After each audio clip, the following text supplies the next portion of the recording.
Check 1, 2, 3. Check 1, 2, 3, 4. All right. Thank you. Gotta get Twinkles more involved in the show because if it's just me, people are not going to tune in. Yes, we have to. This is Triumph. It's a beautiful song. It's called Hold On. Secret to know it can make you whole.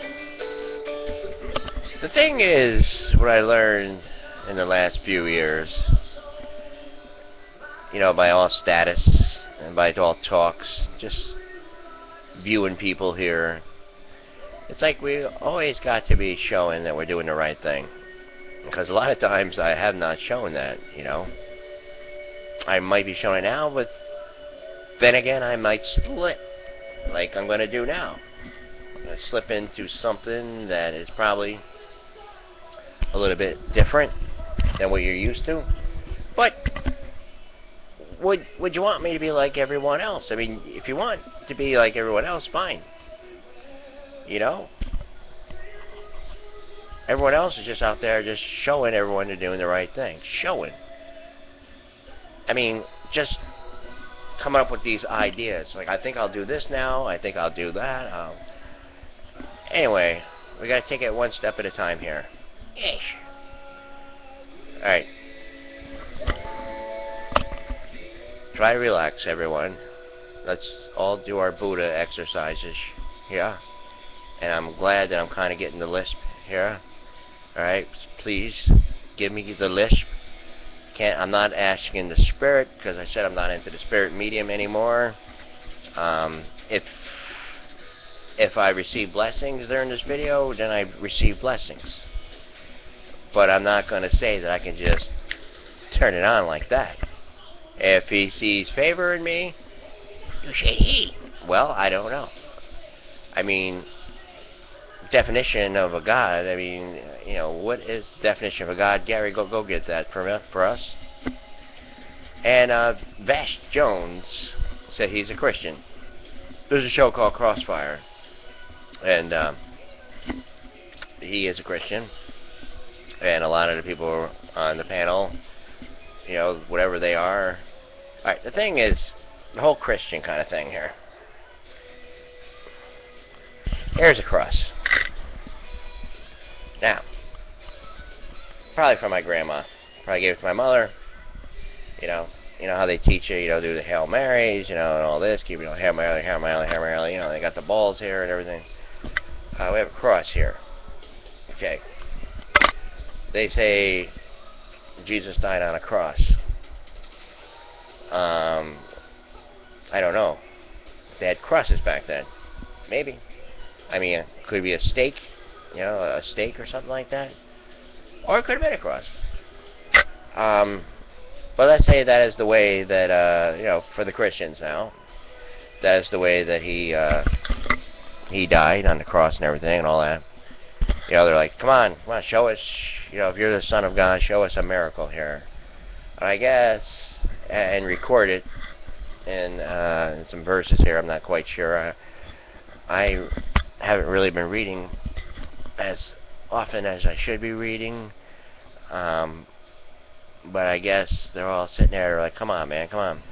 And I guess the earth trembled or something, the earth quaked and everything, and there was a few resurrections of some sort. It all depends what Bible you read, I guess. And Jesus, at one point said, "Why have you forsaken me?" Here. So that's why I understand, how a lot of people could have a problem with that. It's like if Jesus is, because they say to themselves, well, if God knew this all along, why did it, here you have the Son of Jesus, and he must know. Why is he, coming out with a saying like, why have you forsaken me? Who was he talking to? Well, he was talking, I guess he was talking to God. And then God seems like a title to me. Doesn't seem like a name. Well, Jesus had many different names according to all denominations.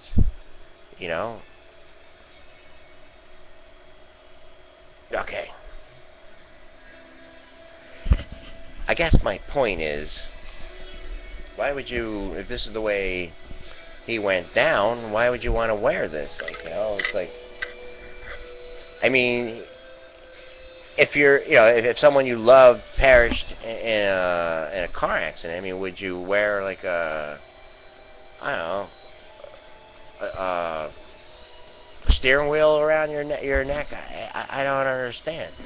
But maybe, but everyone to each their own. Anyway, we're on the big West One radio here. Really need an expert. I'm just going into uncharted territories here. I'll tell you a story. This other friend that I do the coffee with on Saturdays told me about how there was this gentleman who lived in New York, kind of near where Spike Lee is living, but he lived back in the 90s, and he was a preacher kind of a man, and he used to carry his suitcases around, but inside were all like, were things to hand out to people. But back then, people thought, they had money in it and everything, and, he would get robbed or mugged and beat up and everything, until he found this one guy, this big Mexican guy. He used to walk him and his friend to where they were going, because he used to go to places of gathering to talk about these things. Talk about the things here that I'm sitting here, graveling on, like, wrestling on, trying to make sense of it all. But he protected him. He protected him and his friend, and, like, sometimes he would get out of the place at 1 o'clock in the morning, and this guy would drive him back, if it was the subway or whatever, get him back home safely. Because they were well dressed, and they had suitcases, and, Okay.